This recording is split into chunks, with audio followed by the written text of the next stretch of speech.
After very long time konnichiwa fam, welcome back to another video. मुझे पता है कि मैं काफी टाइम से वीडियो नहीं डाल रहा था, उसके लिए सॉरी, पर उसकी भी कुछ वजह थी। जैसे कि as you all guys know, ये एग्जाम कितने नजदीक आ रहे हैं, जहाँ पर टॉपर बच्चे बहुत ज्यादा पढ़ाई कर रहे थे। हमारे शुद्ध बैक बेंचर्स कोरोना के नए वेरिएंट का वेट कर रहे थे, जो कि आया भी ओमिक्रॉन के रूप में। पर लेकिन ओमिक्रॉन के धोखाधड़ी करके दोगला होने के कारण एग्जाम्स ऑफलाइन होने वाले हैं।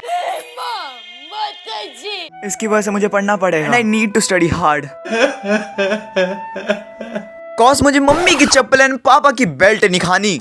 और एक काइंड इन्फॉर्मेशन, अगर मेरे एग्जाम में कम मार्क्स आए या फिर मैं फेल भी हुआ ना, तो मुझे इतनी छित्तर पड़ेंगे, इतने छित्तर पड़ेंगे, किसी ने सोची ना होगी।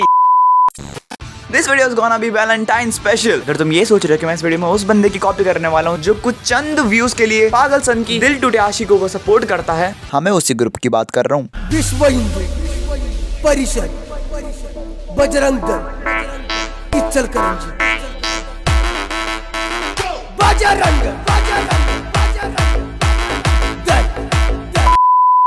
ये वही लोग होते हैं जिनकी खुद की खेती तो होती नहीं, इसलिए दूसरों के खेत में ही आग लगा देते हैं। शाबाश। क्या सोच है रे तेरी। उस बंदे की कॉपी तो कतई नहीं करने वाला, बट वेट, देखा जाए तो मैं इस वीडियो में इसी बंदे की कॉपी करने वाला हूँ, क्योंकि स्टोरी टाइम का कंसेप्ट तो भाई इसी बंदे का है ना। ये बात बोल के मैं अपनी ही बात को कॉन्ट्राडिक्ट करते हुए भयंकर वाली आयरनी कर रहा हूँ। अब मुझे क्या करना चाहिए? अब मैंने क्या बोला? कुछ नहीं। ट्रिगर इंसान बहुत अच्छी वीडियोस बनाता है, इसकी वीडियोस को लाइक करो, चैनल को सब्सक्राइब करो, लिंक आपको नीचे डिस्क्रिप्शन में मिल जाएगी। इससे पहले कि मैं हिपोक्रेसी की सारी सीमा पार करते हुए यूनिवर्स में जाके फट जाऊं, so without wasting any more time, let's begin our video.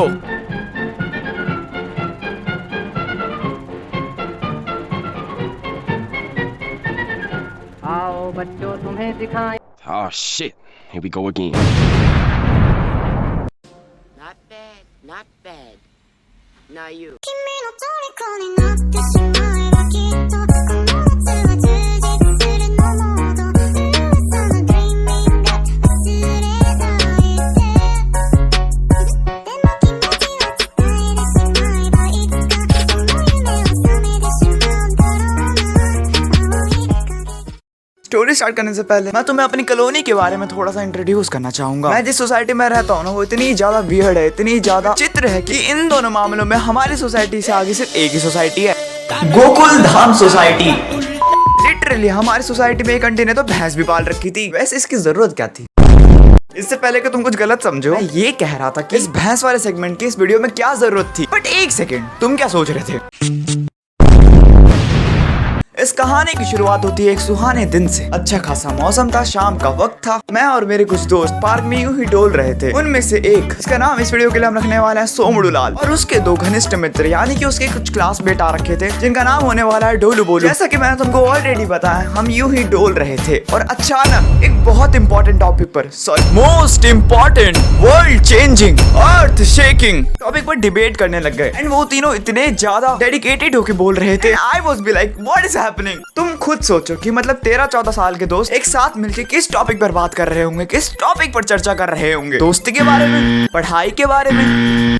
मैं तुम्हें बताता हूँ भाई लोग, देखो मेरे पास ना एक मस्त प्लान है। मैंने सोचने लगा कि मैं तो भैंस पालेगा, फिर उन दोनों भैंसों का दूध निकालेगा, फिर उनके बछड़े होंगे, फिर जब उनके बछड़े बड़े होंगे तो उन बछड़ों का दूध निकालेगा, उन बछड़ों के बछड़े होंगे, फिर उन बछड़ों के बछड़े बड़े होंगे, फिर उन बछड़ों के दूध निकालूंगा, उन बछड़ों के बछड़े होंगे, फिर उन बछड़ों के दूध निकालूंगा, फिर उन बछड़ों के अरे बस कर भाई, और पागल कर दिया, पीछा छोड़ दे भाई। वो सब तो ठीक है, पर जो बछड़ों के बछड़े होंगे, बछड़ों के बछड़े होंगे, फिर उनके बछड़े होंगे, फिर उनके बछड़े, अरे तुम्हारी माँ की जाए, उनको खिलाओगे क्या? तब बोला, अरे उनको घास खिलाऊंगा ना, और खुरदार, और क्या इतना सारा घास? तेरा बाप यहाँ छोड़कर गया था कि तेरी माँ?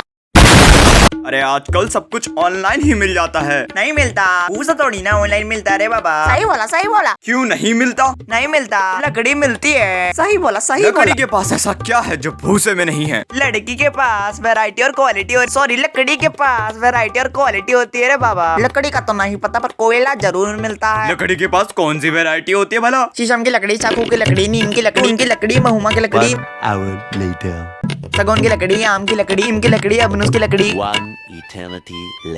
देवदार की लकड़ी और बहुत कुछ। लकड़ी का तो नहीं पता, पर कोयला जरूर मिलता है। अरे भूसा ऑनलाइन मिलता है? नहीं मिलता, मिलता है, नहीं मिलता, अरे मिलता। वापस बताना चाहूंगा कि सिर्फ 13 साल के बच्चे हैं। जिस उम्र में लोग लड़की के बारे में बात करते हैं, यहाँ पर लकड़ी के बारे में चर्चा चल रही है। वाह भाई वाह, और जब ये बकलोली चल रही थी, मैं साइड में खड़ा ये सोच रहा हूँ कि मेरे जीवन का अस्तित्व क्या है, मैं क्यों ही हूँ। मैं बिल्कुल बोर, अंदर से बिल्कुल टूटा हुआ। और तभी एंट्री होती है हमारी इस वीडियो के मेन प्रोटैगनिस्ट की, जिसका नाम इस वीडियो के लिए होगा सर्किट। और ये जो सर्किट भैया है ना, एक नंबर के लौंडियाबाज हैं और ये ठहरे हमारे अच्छे मित्र। इसके चक्कर में मुझे और सोमड़ू लाल को रोज सो कॉल्ड भाभी जी के घर के बाहर आके रोज बोर होना पड़ता था। शॉर्ट इन्फो की वो हमारी कॉलोनी में ही रहती थी।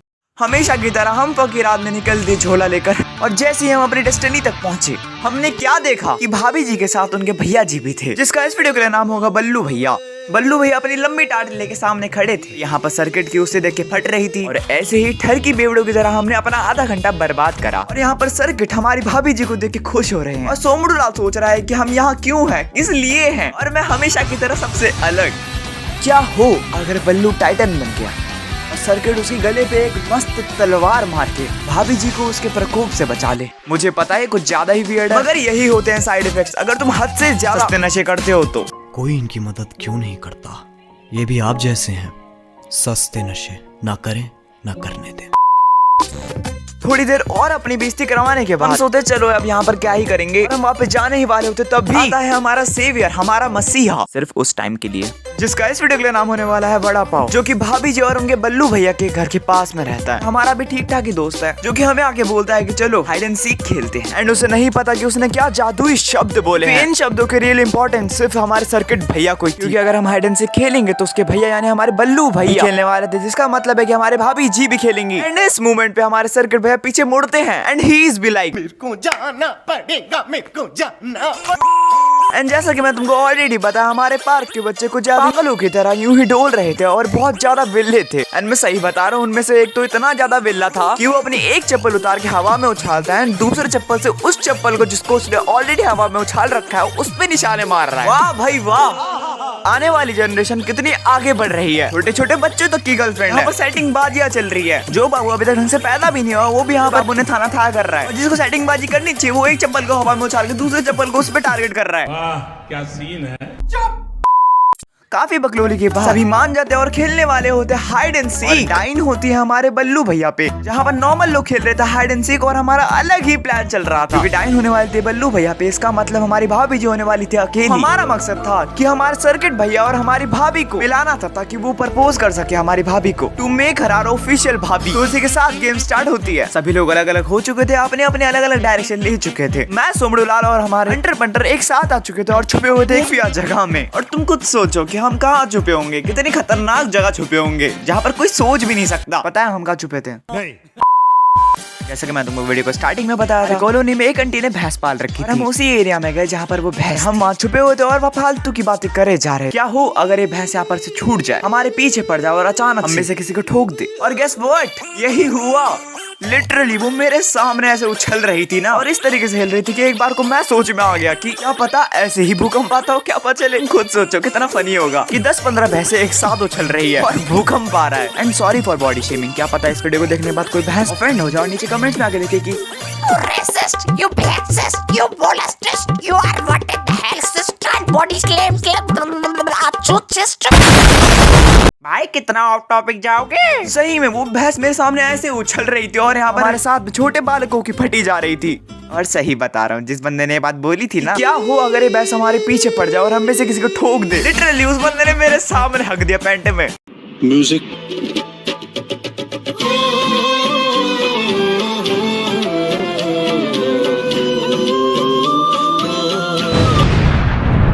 और उस दिन तो हक डे भी नहीं था।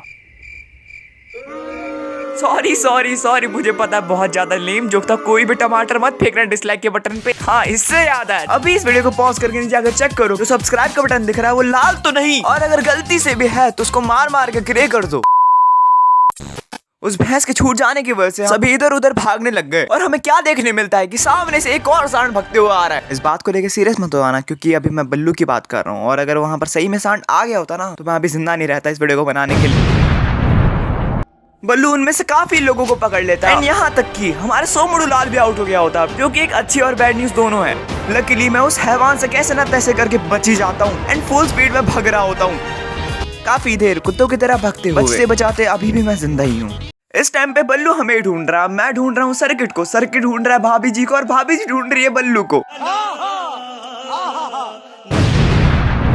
और मैं ये देखता हूँ कि सर्किट मंदिर वाले एरिया के आसपास छुपा हुआ था और अब मेरा सिंपल सा काम है कि मेरे को भाभी जी को ढूंढ के सर्किट के पास भेजना है। जैसा कि मैंने तुमको थोड़ी देर पहले बताया था कि सोमुड़ूलाल आउट हो चुका है, तो सिंपल सा उसका काम है कि बल्लू को उलझाए रखना है ताकि हम यहाँ पर अपना काम कर सके। थोड़ी देर इतनी मेहनत करने के बाद, भाभी जी को पूरे कॉलोनी में ढूंढने के बाद मुझे क्या दिखता है कि भाभी जी खुद पीछे वाले एरिया से मंदिर के पास जा रही थी। और जैसा कि तुम्हें पता है कि वहाँ पर उनका कौन वेट कर रहा था। बहुत तेज हो रहा है, बहुत तेज हो रहा। इतनी मेहनत और मशक्कत के बाद आखिरकार वो लोग मिलते हैं। इस मोमेंट पे हमारे सर्किट भैया जी बोलते हैं कि मेरी एक टांग नकली है, मैं हॉकी का बहुत बड़ा खिलाड़ी था। एक दिन उदय भाई को मेरी किसी बात पर गुस्सा आ गया तो मेरी हॉकी स्टिक से मेरी टांग के 4 टुकड़े कर दिए, लेकिन दिल के बहुत अच्छे हैं। फौरन हॉस्पिटल लेके गए, ऑपरेशन करवाया, नई टांग लगवा दी, ये स्टिक दी, थोड़ा खर्चा दिया और खत्म। Bye bye, tata, goodbye, गया। तो आज के लिए बस इतना ही। भाई लोग, इस वीडियो को बनाने में बहुत ज्यादा मेहनत लगी है, सही बता रहा हूँ। इसलिए अगर आपको ये वीडियो थोड़ी भी अच्छी लगे तो फिर वीडियो को लाइक कर देना। ट्रिक है, एक तो लाइक और शेयर ठोक दीजिए, महाकाल का दबा के लाइक और शेयर ठोक दीजिए। एंड सॉरी अगर ये वीडियो 14 तारीख को नहीं आ पाए तो इसके पीछे का रीजन मैं तुमको वीडियो के बिगिनिंग में ही बता दिया। और अगर ये वीडियो तुम यहाँ तक देख रहे हो और सोए नहीं हो, नीचे कमेंट में आके स्पैम कर दो ये लाइन, हम हैं जाकिर भैया के भक्त, पिघलेंगे नहीं, रहेंगे सख्त। And last but not the least, अगर आप चाह बनाए हो तो चैनल